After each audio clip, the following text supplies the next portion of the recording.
Okay, now on to number 5, measuring tools. I'm only laughing. I took a little break. I had a dog dreaming underneath my desk. That would have sounded a little funny when I'm recording these videos. Anyway, let's go to the overhead.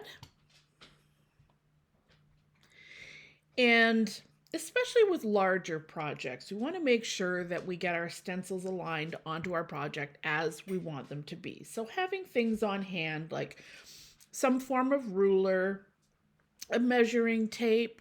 I also have a cloth measuring tape. If you're working on wall projects, levels, laser levels are really helpful for lining up your projects and starting up your project.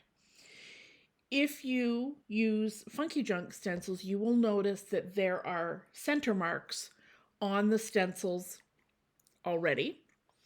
Donna puts those on because it comes from her sign making background where she is aligning a project and making sure that everything gets aligned properly. So those can be very helpful when you're working on a design with a Funky Junk reusable stencil.